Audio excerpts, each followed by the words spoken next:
ओम शांति। आज बाबांकर 27 जून 2026 प्रातः मुरली। बाबा कहउछंती मीठे बच्चे जोग बल द्वारा आत्मारु विकार रूपी आवर्जना को बाहर करी चल। आत्मा जेते बेले बिल्कुल पवित्र होई जीव सेते बेले जाई घर को फेरी जाई परिबो। जोग बल द्वारा आत्मारु विकार रूपी आवर्जना को बाहर करी चल। आत्मा जेते बेले बिल्कुल पवित्र होई जीव सेते बेले जाई घर को फेरी जाई परिबो। प्रश्न, एही अंतिम जन्म रे बाबांकर केउ निर्देश को पालन करिबारे ही पिल्लामानकर कल्याण रहिछि। एही अंतिम जन्म रे बाबांकर केउ निर्देश को पालन करिबारे ही पिल्लामानकर कल्याण रहिछि। उत्तर, बाबा कहउछंती प्रिय संतान माने एही अंतिम जन्म रे मो ठारू पूरा संपत्ति नहीं जाओ। बुद्धि को एणे तेणे भ्रमित कर नहीं। विष अर्थात विकार को छाड़ी अमृत पान कर।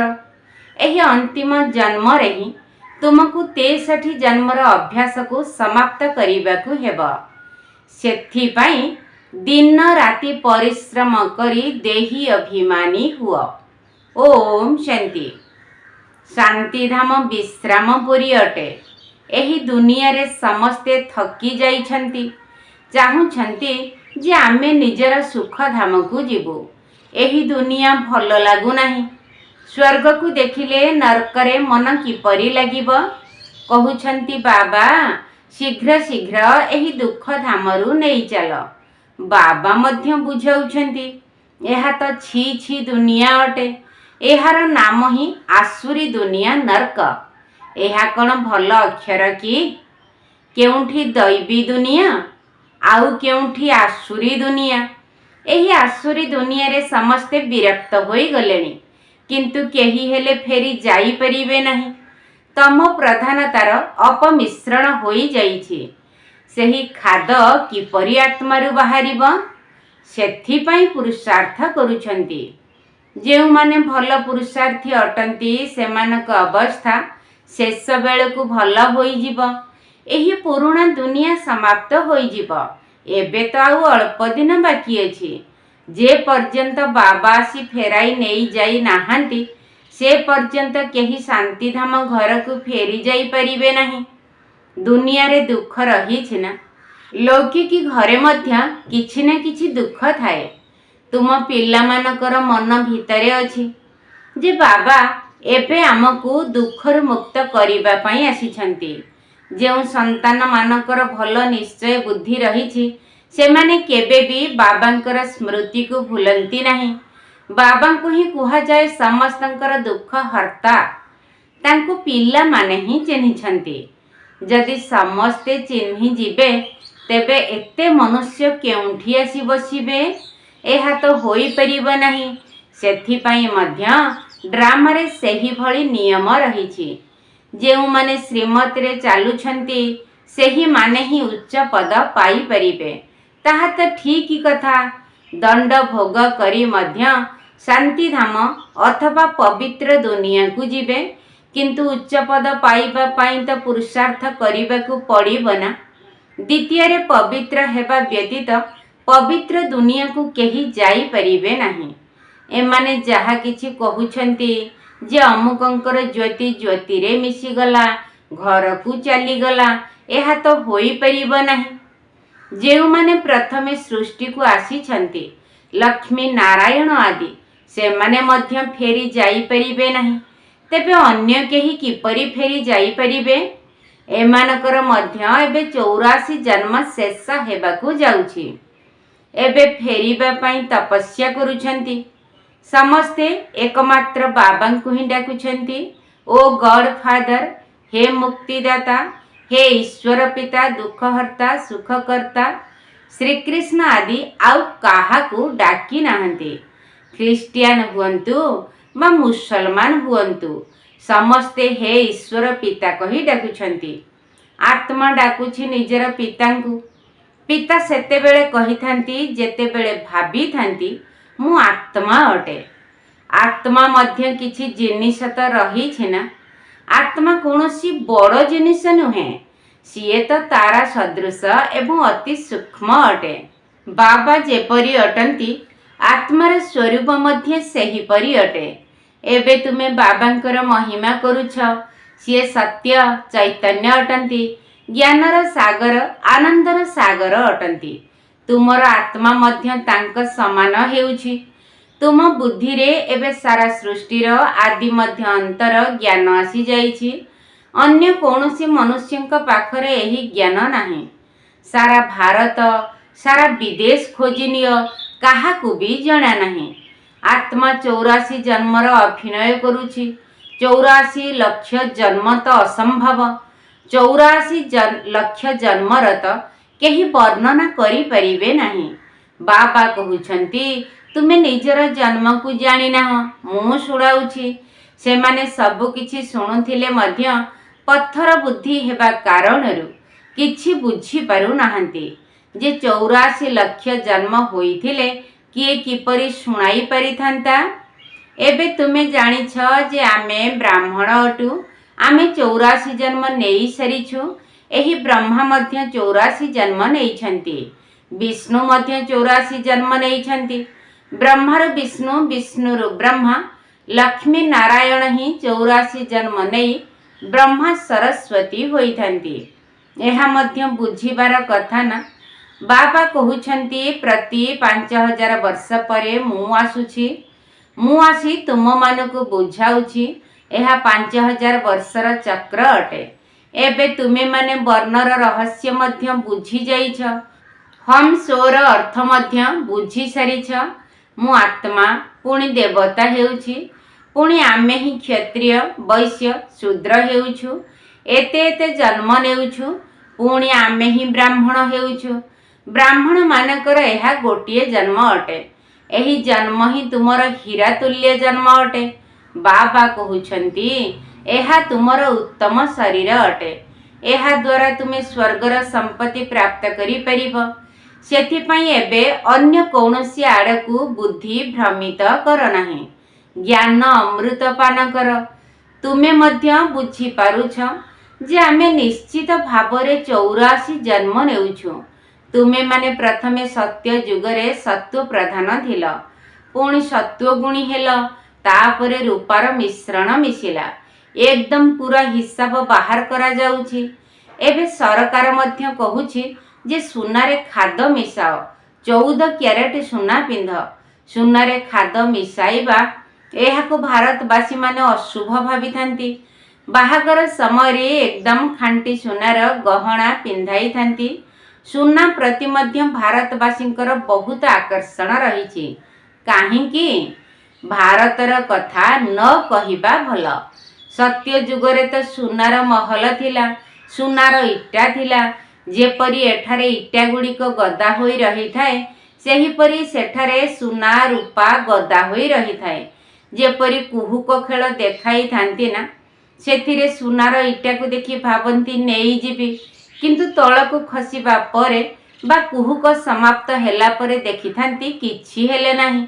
से सब कथा एहा सहित किछि ना किछि मिसी जाउछि। कन्या माने जानुछंती एबे आमे पुनर्बार स्वर्ग को जाउछु। पुणी जदि पति बा आउ केही हैरान करी थांती तेबे बिचारी भितरे भितरे कांदी थांती, बाबा आउ डेरी कर नाही, केबे आमे सुखधाम को जीवु। बाबा कहउछंती पिला माने शीघ्र किपरि करिबी। प्रथमे तुमे जोग बल द्वारा निज भितरे थिबा विकार रूपी मैला आवर्जना तो बाहर कर। जोगर यात्रा रे रुह। बाबा सांत्वना देउछंती। डाकुछ मध्य हे पतित पावन आस। गायन मध्य करुछंती समस्तंकर सद्गति दाता जणे। एहा एठिकार ही कथा। अकासुर बकासुर एही सब कथा एही संगम समय ही अटे। एहा आसुरी दुनिया ही अटे। तेणु बाबा बुझाउछंती मु कल्प कल्प संगम जुगरे आसुछि, जेतेबेले सारा वृक्ष जीर्ण शीर्ण अवस्था होई जाए। तुमे जानिछ सत्य जुगरे प्रत्येक जिनिस सत्व प्रधान थाए। एठारे एते पक्षी जीव जंतु आदि अछंती ए सबु एते संख्यारे सेठारे रहिबे नहीं। बड़ बड़ लोकंक पाखरे बहुत स्वच्छता देखिबाकु मिलिथाए।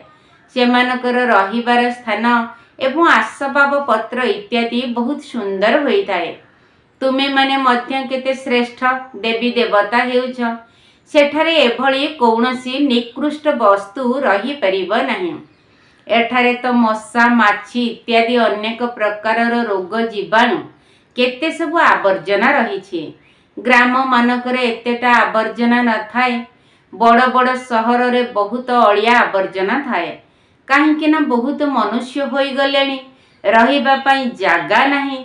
तुमे सारा विश्वर मालिक हेउछ। मनुष्य गायन करुछंती घट मध्यरे ब्रह्मा, घट मध्यरे विष्णु, घट मध्यरे ही 9 लक्ष तारागण अछंती। ब्रह्मा ही विष्णु होई जांती। विष्णु को सहित तारा माने मध्य अछंती। सत्य जुगरे एमाने जेतेबेले देवता होइथांती सेतेबेले एतिकी अल्प संख्या रे ही थांती। वृक्ष प्रथमे छोट होइथाए, पुणी धीरे धीरे वृद्धि प्राप्त करे।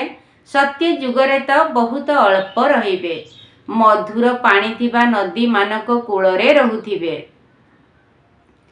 एठारे नदी मानक ठारु तो बहुत केनाल इत्यादि बाहर करुछंती। सेठारे केनाल आदि न थाए। खूब कम संख्या रे तो मनुष्य थांती। एतिकी लोकंक पई गंगा जमुना नदी तो रहिछि। सेही नदी मानक आख पाखरे ही निवास करिबे। पंचतत्व मध्य देवता मानकर सेवक होई जांती। केबे हेले असमय रे वर्षा हुए नहीं। नदी माने मध्य केबे उछुलंती नहीं। जेहेतु तार नाम स्वर्ग, तेबे आउ कोन कहिबा। कहउछंती स्वर्गर आयुष एते लक्ष वर्ष अटे। ताहा हेले सेठारे किए राज्य करुथिले ताहा त कुह। केते कहानी सब सुनाउछंती। तुमे माने जानिछ, आमे कल्प पूर्व परी अभिनय करुछु। रुद्र ज्ञान यज्ञ रे अनेक प्रकारर असुर मानकर विघ्न पड़िब। पुणी मनुष्य भाबुछंती असुर माने उपरु अलिया आवर्जना गोबर इत्यादि पकाउथिले, किंतु एपरी नुहे। तुमे देखुछ केते विघ्न पड़ुछि। अबला मानक उपर अत्याचार हेउछि। तेबे तो घड़ा भरिब ना। बाबा कहउछंती किछिटा सहन करिबाकु पड़िब। तुमे निजर पिता एवं तांकर संपत्ति को मने पकाओ। माड़ खाइबा समय रे मध्य बुद्धि रे शिव बाबा को मने पकाओ। तुम बुद्धि रे तो ज्ञान अछि ना। जदि काहाकू फांसी उपरे चढ़ा जाउ थाए, तेबे पाद्री माने तांको कुहंती गॉड फादर को मने पकाओ। एपरी कुहंती नहीं जे ख्रीष्टन को मने पकाओ। ईश्वर को मने पकाइबा पई इंगित करिथांती। ईश्वर एते प्रिय अटंती जहां को समस्ते डाकुछंती। आत्मा ही डाकुछि। एबे आत्म अभिमानी हेबारे ही कष्ट। 63 जन्म तुमे देह अभिमान रे रहिछ। एबे एही गोटिए जन्म रे अधा कल्पर सही अभ्यास को समाप्त करिबाकू हेबा। तुमे जानिछ देही अभिमानी हेबा द्वारा आमे स्वर्गर मालिक होई जिबा। केते श्रेष्ठ प्राप्ति अटे। तेणु दिन राति एही चेष्टारे लागी रहिबाकू पड़िब। मनुष्य व्यवसाय इत्यादि रे मध्य परिश्रम करुछंती। रोजगार समय मनुष्य को केबे हाई आसीब नहीं कि निद माड़िब नहीं। काहेकि ना आय हेउछि। धनर खुशी रही थाए। थकी जिबार कौनसी कारण न थाए। ब्रह्मा बाबा मध्य अनुभवी अटंती ना।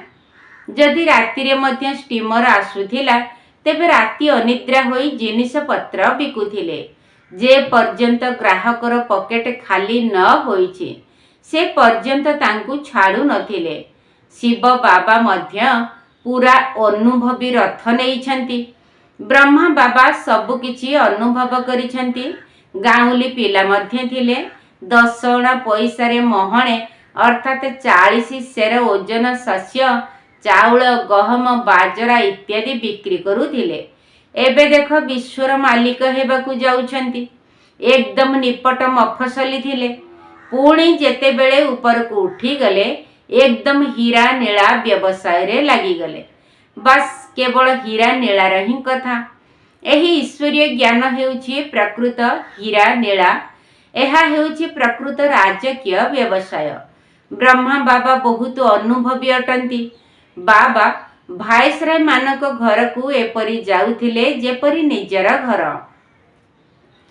एहाकु कुहा जाउछि अविनाशी ज्ञान रत्न। एहाकु तुमे जेते बुद्धिरे धारण करिब तुमे सेते पद्मपति हेब। शिव बाबांकु कुहा जाए सौदागर रत्नागर। तांकर एपरी महिमा मध्य गायन करुछंती। पुणी कहि देउछंती सर्वव्यापी। महिमा सहित पुणी केते निंदा करुछंती। भक्ति मार्गर किपरि अवस्था होई गलानी। बाबा कहुछंती जेतेबेले भक्ति शेष हेबाकु जाउथाए सेतेबेले भक्त मानकर रक्षक पिता आसी थांती। बहुत भक्ति किए करंती ए कथा मध्य प्रमाणित होई थाए। सबुठारु अधिक भक्ति तुमे माने करिछ। तुमे माने ही एठाकु आसी प्रथमे प्रथमे ब्राह्मण हेउछ एवं बाबांक ठारु पुनर्बार पूज्य हेबार संपत्ति नेउछ। रावण तुमको पूजारी करि देइछि। बाबा आसी पूज्य करुछंती। एहा हेउछि भगवान उवाच। भगवान जणे अटंती। दुई तीन जण भगवान नथांती। गीता भगवान को द्वारा उच्चारित होइछि। शिव भगवान उवाच परिवर्ते कृष्णकर नाम लेखि देइछंती। तेबे केते पार्थक्य होई जाइछि। ड्रामा अनुसारे पुणी गीतार नाम एही भଳି परिवर्तन हेब। पुनर्बार डाकुछंती हे पतित पावन आस। बाबा पवित्र करुछंती। रावण पतित करुछि। तेणु एसबु बुझिबा पई केते बुद्धि दरकार। श्रीमत हेउछि एकमात्र बाबांकर श्रेष्ठरु श्रेष्ठ मत। एही लक्ष्मी नारायण बाबांक मत आधार रे ही स्वर्गर मालिक होइछंती। अच्छा मीठा मीठा सिकिल दे संतान मानक प्रति माता पिता बाप दादांकर मधुर स्नेह संपन्न शुभेच्छा एवं सुप्रभात। आत्मिक पितांकर आत्मिक संतान मानकु नमस्ते। आम आत्मिक संतान मानकर आत्मिक बाप दादांकु नमस्ते नमस्ते नमस्ते एवं सुप्रभात। धारण पाई मुख्य सार प्रथम पॉइंट। एही गोटिए जन्म रे 63 जन्मर पुरुणा देह अभिमानर अभ्यास को समाप्त करिबार परिश्रम करिबाकु हेबा। देही अभिमानी होई स्वर्गर मालिक हेबाकु पड़िब। एही गोटिए जन्म रे 63 जन्मर पुरुणा देह अभिमानर अभ्यास को समाप्त करिबार परिश्रम करिबाकु हेबा। देही अभिमानी होई स्वर्गर मालिक हेबाकु पड़िब। द्वितीय पॉइंट। एही हीरातुल्य श्रेष्ठ जन्म रे बुद्धि को एणे तेणे भ्रमित करिबार नाही। सत्व प्रधान हेबार अछि। सबु अत्याचार को सहन करी बाबांक ठारु पूरा संपत्ति नेबार अछि। एही हीरातुल्य श्रेष्ठ जन्म रे बुद्धि को एणे तेणे भ्रमित करिबार नाही। सत्व प्रधान हेबार अछि। सबु अत्याचार को सहन करी बाबांक ठारु पूरा संपत्ति नेबार अछि। वरदान। साकार पितांक समान निजर प्रत्येक कर्म को स्मरण योग्य करुथिबा आधार मूरत एवं उद्धार मूरत भव। साकार पितांक समान निजर प्रत्येक कर्म को स्मरण योग्य करुथिबा आधार मूरत एवं उद्धार मूरत भव। जेपरि साकार बाबा निजर प्रत्येक कर्म को स्मरण योग्य करि देइछंती सेहीपरि तुम मानकर प्रत्येक कर्म स्मरण योग्य सेतेबेले होई पारिब जेतेबेले तुमे माने निजको आधार मूरत एवं उद्धार मूरत मने करी चलिब।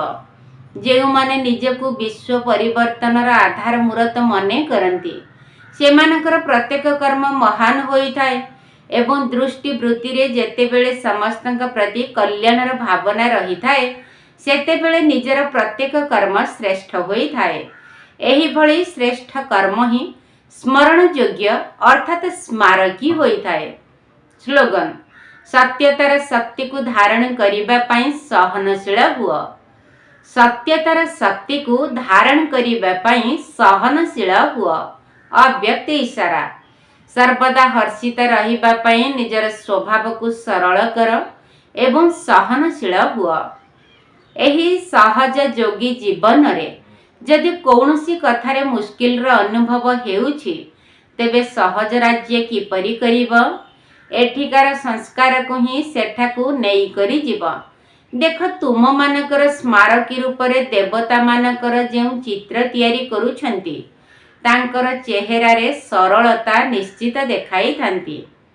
तेणु जीए जेतिकी सहज पुरुषार्थी होइथिब से सेही अनुसारे संकल्प रे मध्य सरल, बाणी रे मध्य सरल, कर्म रे मध्य सरल होइथिब तांको ही फरिश्ता कहा जाए। अच्छा, ओम शांति। परम धामरू आसिछन्ति एबे शिव पिता जे आमर सदगति पाई बतान्ति जे पथ मुक्ति जीवन मुक्तिर शिव पिता जे आमर एकमात्र बाबा ए दुनिया पाई करन्ति निष्काम सेवा ड्रामा अनुसारे नुआ राजधानी निज पाई गढ़ी देवा बाबांको समान हेबाकु महान श्रीमत कर धारण तनु मन धन देण करिबा देवता धर्म स्थापन पवित्र होइणा स्वर्ग धन नेबा पारलौकिक पिताठू पुरुषार्थे सदा लागिणा जे आमे लभिबा उच्च पदकू पुरुणा संस्कार स्थितिर सागरे पुरुणा संस्कार स्थितिर सागरे समाहित करिदेवा होइण उज्ज्वल संपूर्ण जे आमे होइण उज्ज्वल संपूर्ण जे आमे बाबा सम होई जीवा बाबा सम होई जीवा विस्तार कुसार स्वरूपे हे भाई निहित जे करी देवा विस्तार कुसार स्वरूप रे भाई निहित जे करी देवा एही जादू कला शिखी जीवा जेबे तेबे बाबा परी हेबा परम धामरू आसिछन्ति एबे शिव पिता जे आमर सदगति पाई बतान्ति जे पथ मुक्ति जीवन मुक्तिर हाय रे शिव पिता जे आमर।